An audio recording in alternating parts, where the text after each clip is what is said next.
로마서는 복음의 핵심이 담겨져 있는 말씀이라고 이야기하죠. 그리고 로마서가 바울 서신 가운데 참 어렵기로 굉장히 또 아주 유명한 성경 가운데 하나이기도 합니다. 바울의 모든 그러한 사상, 생각, 모든 것이 집약되어져 있는 그러한 성경이기도 하기 때문에 그렇습니다. 로마서 1장에서부터 3장까지의 말씀은 다 죄에 대한 이야기입니다.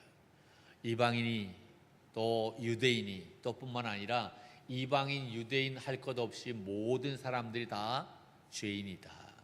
그래서 바울은 모든 사람들을 다 어디로 끌고 내려오느냐 하면 죄 앞으로 끌고 내려옵니다. 의인은 없나니 하나도 없다. 다 죄인이다 라는 이야기지요. 이 죄인된 우리에게는 무엇이 있게 되냐면 하나님의 진노가 있게 됩니다. 이 하나님의 진노를 받을 수밖에 없는 그러한 우리의 모습이지요. 그런데 이 하나님의 진노를 피하는 방법은 바로 뭐냐? 우리가 의롭게 되는 것입니다. 그래서 유대인들은 어떻게 하면 의롭게 될까? 그것에 대해서 굉장한 관심을 갖고 있는 것을 볼 수가 있어요. 왜냐하면 의롭게 되어야 하나님의 진노를 피할 수 있기 때문에.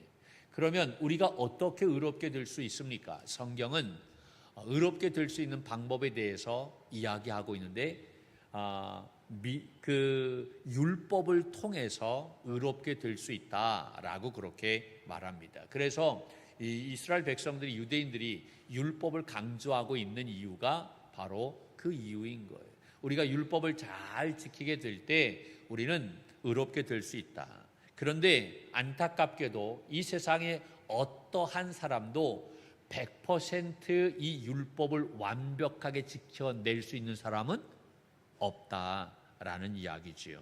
그래서 불의한 존재가 될 수밖에 없고 그 불의한 존재는 하나님의 진노를 받을 수밖에 없다는 거예요.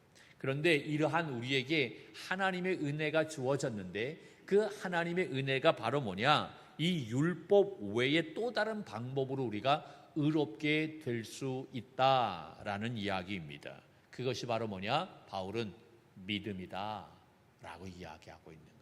믿음으로 말미암아 우리가 의롭게 될 수 있다. 할렐루야. 예수 그리스도를 믿음으로 말미암아 의롭게 될 수 있는 거예요. 바울은 이 사실을 로마서 4장 말씀에서 누구를 통해서 그것을 설명하고 있느냐 하면 아브라함을 통해서 설명했던 겁니다. 그 지난주의 말씀입니다. 아브라함은 율법이 주어지기 전에, 그가 할례를 받기 전에 믿음으로 그가 의롭게 되었다라는 사실이지요. 할렐루야. 그렇다고 한다면 우리들도 그 믿음으로 말미암아 의롭게 될 수 있다라는 이야기인 것입니다. 할례를 받았느냐 안 받았느냐 이것이 중요한 것 아니. 우리가 유대인이냐 이방인이냐 이것이 중요한 것 아니. 남자냐 여자냐 우리가 가지고 있느냐 없느냐 이것이 중요한 것이 아니라 정말 중요한 것은 바로 믿음이 있느냐 없느냐라고 하는. 그런데 그 믿음이 있느냐 없느냐라고 하는 판단은 우리가 할 수 없어요. 누구만이 할 수 있어요? 하나님만이 할 수 있어요. 그런데 우리가 간혹 가다가 그러한 사람들을 보고 믿음이 없어. 기도를 그렇게 해 라고 말할 때가 있어요. 아니 그렇게 생각할 때가 있다라고 하는 거예요. 여러분 착각하지 마세요. 우리가 절대로 그 사람의 모습을 보고 믿음이 있다 없다 판단할 수 없다라고 하는 것입니다. 할렐루야. 우리는 그 판단하시는 분은 오직 하나님이시다라고 하는 거예요. 그 믿음으로 말미암아 우리가 정말로 의롭게 될 수 있다. 믿습니까? 그러면서 바울은 오늘 본문 말씀 속에서 뭘 얘기하고 있느냐 하면 이 믿음으로 말미암아 우리가 의롭게 되는데 의롭게 된 그 결과가 무엇인지에 대해서 이야기하고 있어요. 우리가 예수 그리스도를 믿음으로 말미암아 의롭게 된다.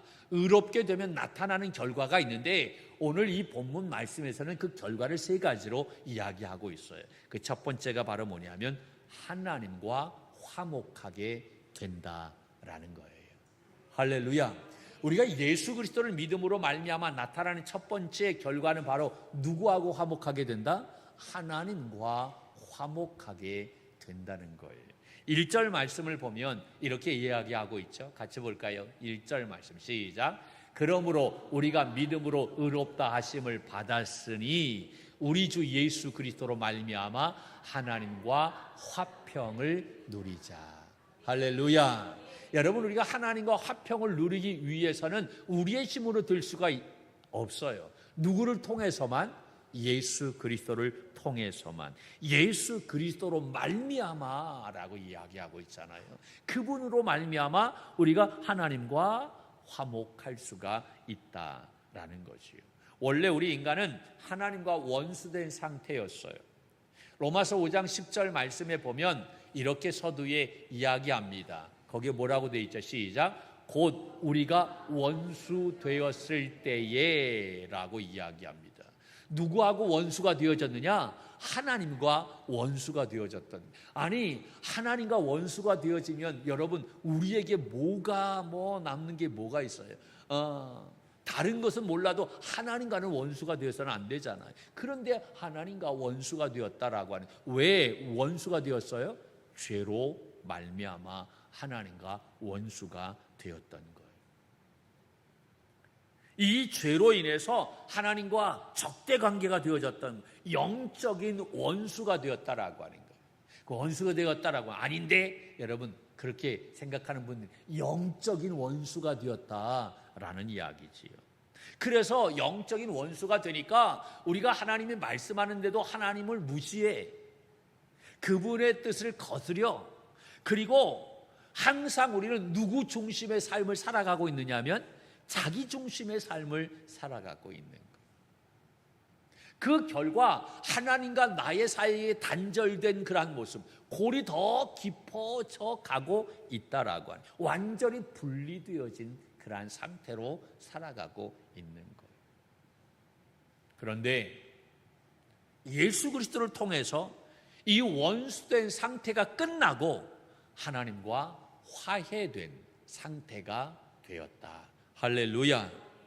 여러분, 어떻게 해서 이 원수된 상태가 화해하게 되어졌을까? 그것은 바로 예수 그리스도의 십자가를 통해서 그렇게 된 줄로 믿습니다.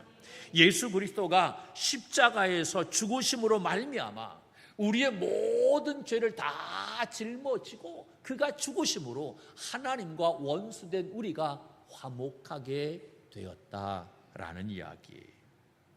여러분, 우리가 어떻게 할 수가 없어. 우리의 힘으로는 이 하나님 앞에 가까이 나아갈 수가 없어.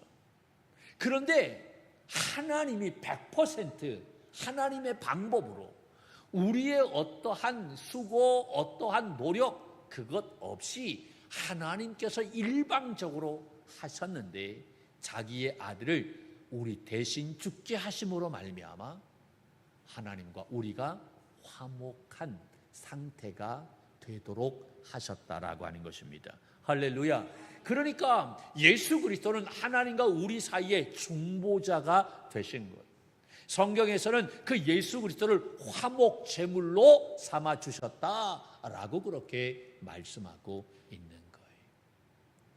예수님이 화목 제물이 되심으로 말미암아 여러분 하나님과 우리가 하나가 된 줄로 믿습니다. 화해하게 된 줄로 믿습니다. 할렐루야.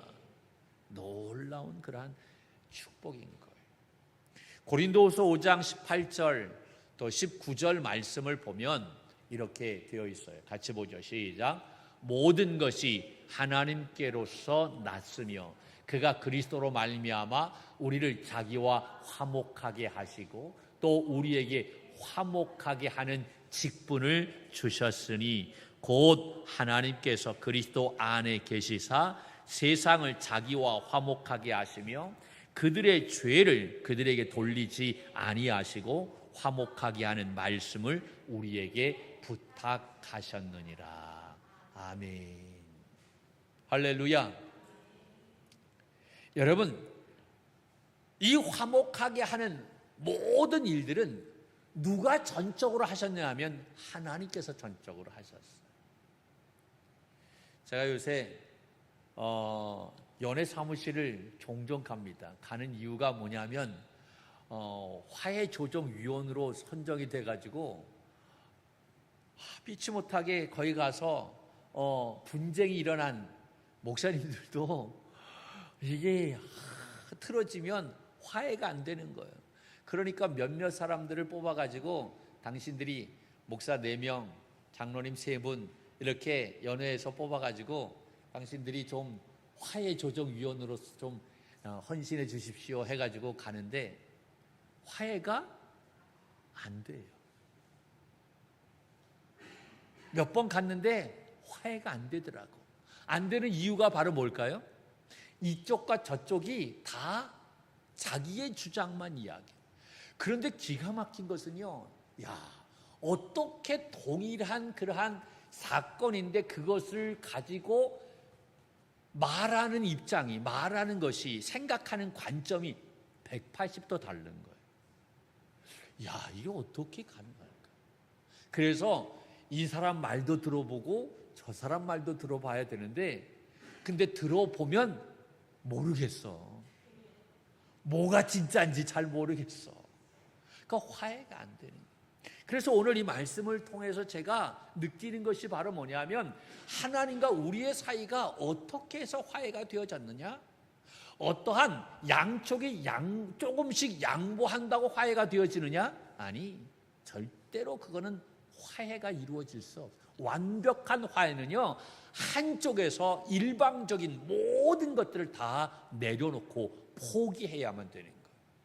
하나님께서 자기의 모든 것을 다 포기하셨어요.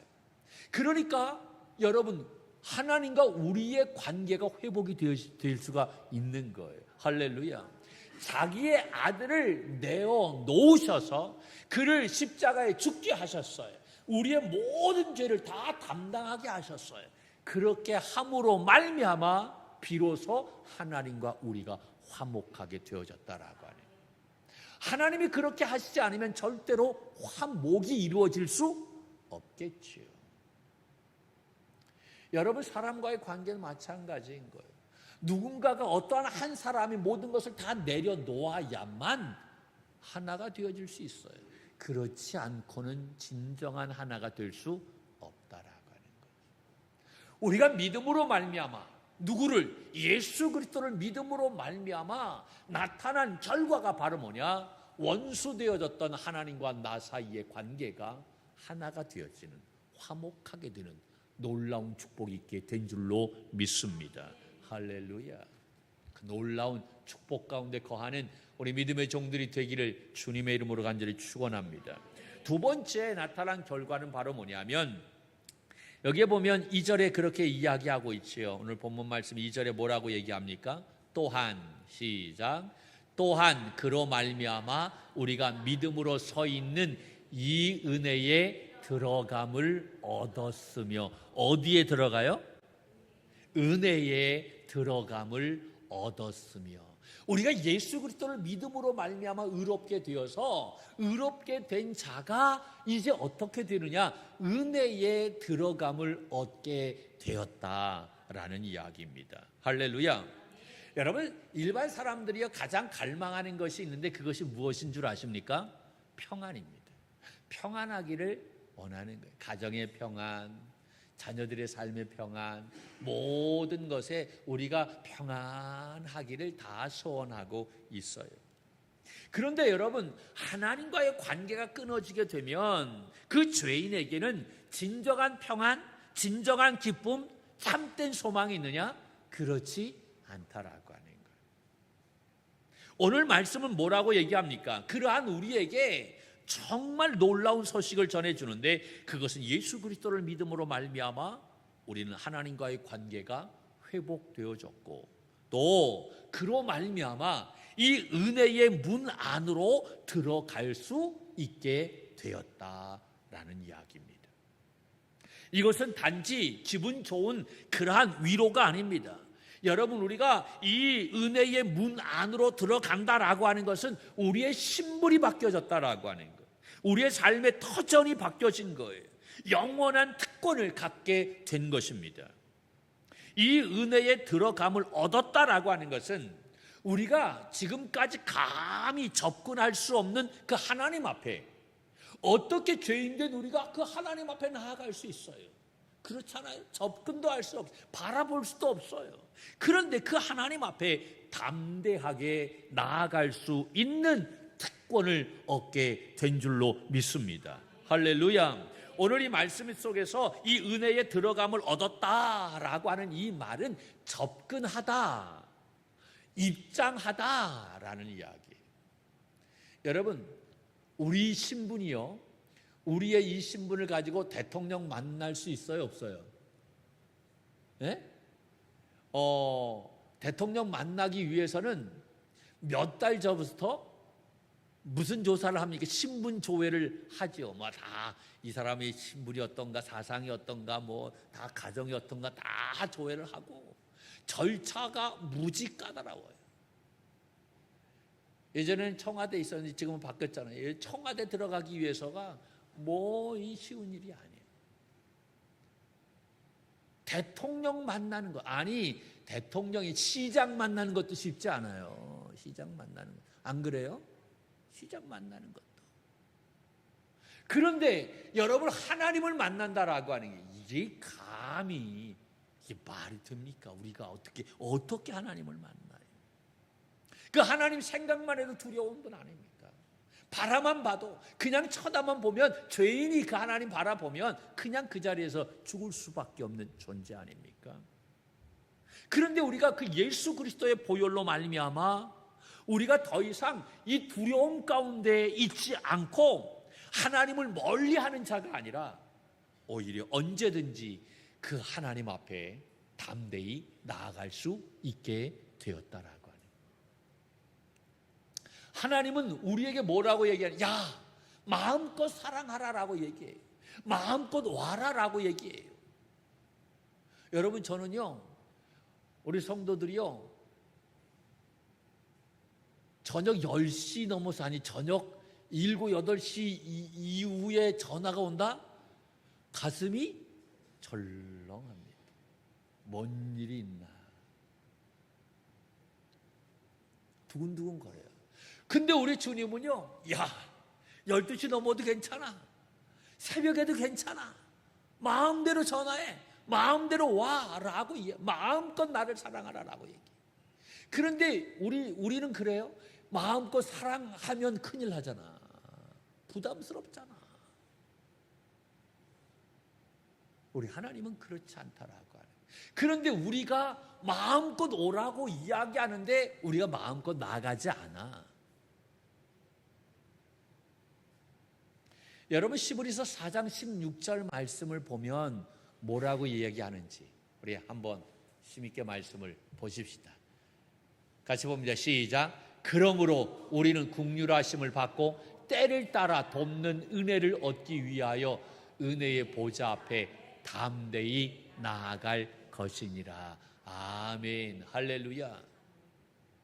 여기에 보면 긍휼하심을 받고 때를 따라 돕는 은혜를 얻기 위하여 은혜의 보좌 앞에 하나님이 임재해 계신 그 성전에 우리가 담대히 나와라라고 하는 거예요.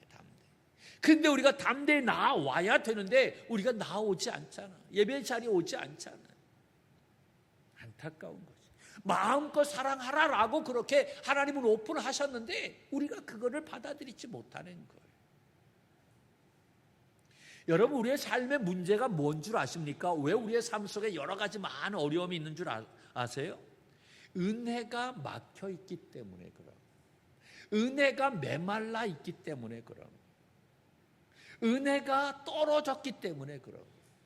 여러분, 목사님 저도요, 은혜가 떨어지면요 말 한마디에 상처를 받아요. 성도들 그 눈빛 하나에 마음이 상하는 적이 많이 있어요. 근데 은혜가 충만하면요, 은혜가 충만하면 욕해도 전혀 문제가 되지 않아요.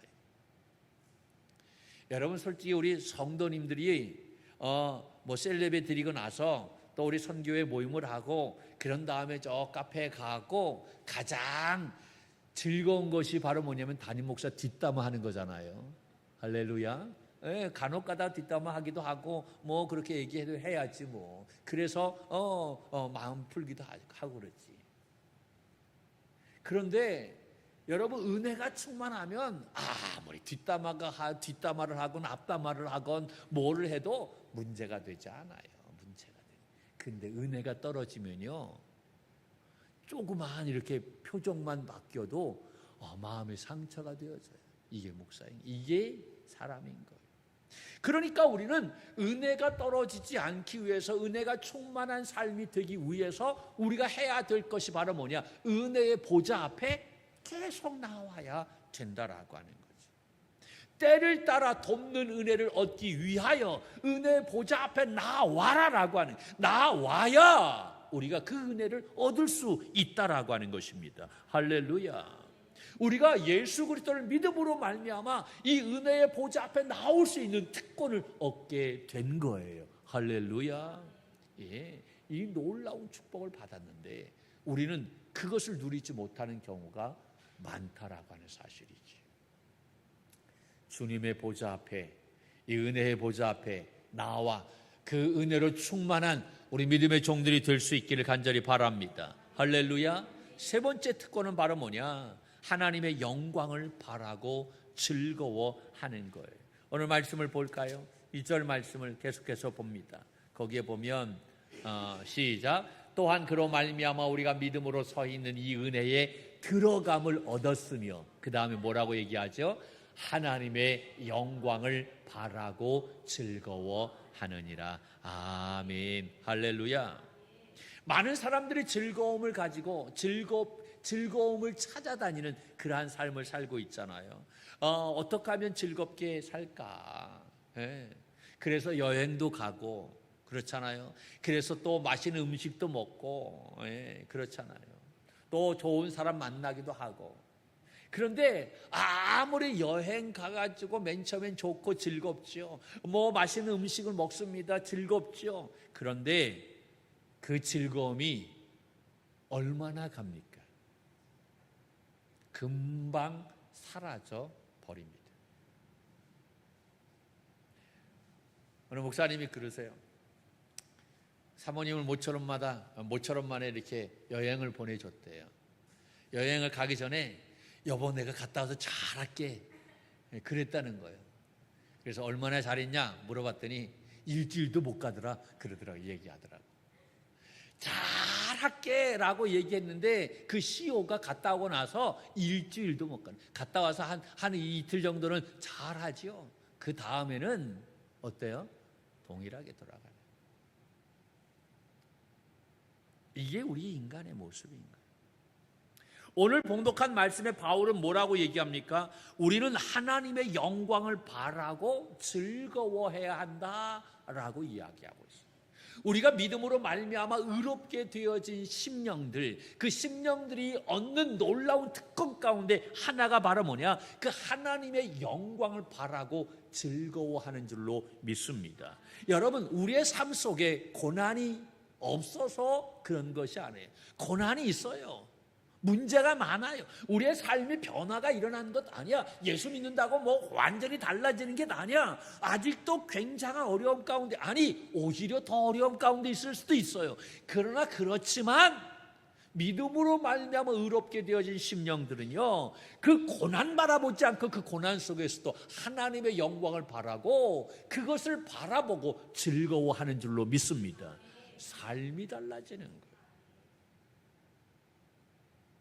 그 영광은 우리가 장차 누릴 구원, 다시 말해서 새하늘과 새 땅에서 누릴 영광을 의미하게 되는 줄로 믿습니다. 이 바라고라고 하는 것은 막연한 기대를 이야기하는 것이 아니, 반드시 이루어질 약속을 말하고 있는 거예요.